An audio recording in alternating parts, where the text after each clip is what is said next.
সড়কে নেই কোনো ট্রাফিক পুলিশ। এই অবস্থায় টানা ৩ দিন ধরেই রাজধানীর সড়কে ট্রাফিক পুলিশের ভূমিকায় রয়েছেন শিক্ষার্থী ও অন্যান্য স্বেচ্ছাসেবী সংগঠনের প্রতিনিধিরা। বৃহস্পতিবার সকাল থেকেই রাজধানীর গুরুত্বপূর্ণ জনবহুল সড়কে দেখা গেছে বিভিন্ন শিক্ষা প্রতিষ্ঠানের শিক্ষার্থী ও স্বেচ্ছাসেবীরা ট্রাফিক নিয়ন্ত্রণ করছেন। বিস্তারিত জানাচ্ছেন পার্থসারথী। তৃতীয় দিনের মতো রাস্তার ট্রাফিক নিয়ন্ত্রণে শিক্ষার্থীরা।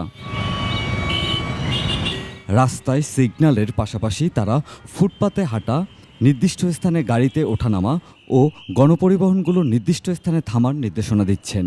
রাস্তায় সিগন্যালের পাশাপাশি তারা ফুটপাতে হাঁটা, নির্দিষ্ট স্থান থেকে গাড়িতে ওঠানামা ও গণপরিবহনগুলো নির্দিষ্ট স্থানে থামার নির্দেশনা দিচ্ছেন। ট্রাফিক নিয়ম মেনে চলতে মানুষ ও গাড়ি চালকদের বাধ্য করছেন স্বেচ্ছাসেবকরা। ট্রাফিক নিয়ন্ত্রণের পাশাপাশি তারা মানুষকে নিয়ম শৃঙ্খলা শেখাচ্ছেন।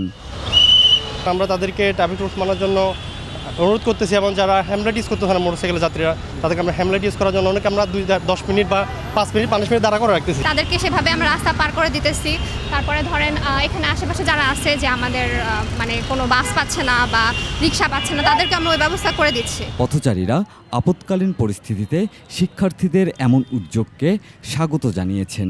আমাদেরকে অবশ্যই সচেতন হওয়া উচিত, কেননা দেশ তো আমাদের সবাইকে মিলে দেশটা সুন্দর রাখতে হবে। জ্যামজট লেগে যাবে, এরা না থাকলে জ্যামজট ছাড়াইতে ছাড়া তো ভালোই করতে। তারা সুন্দরভাবে এই ট্রাফিক সিগন্যালগুলো আমাদেরকে সহযোগিতা করতেছে। যারা এই কাজটা করছেন তাদেরকে মানে মানুষের অন্তর থেকে এই ভালোবাসাগুলো চলে আসে।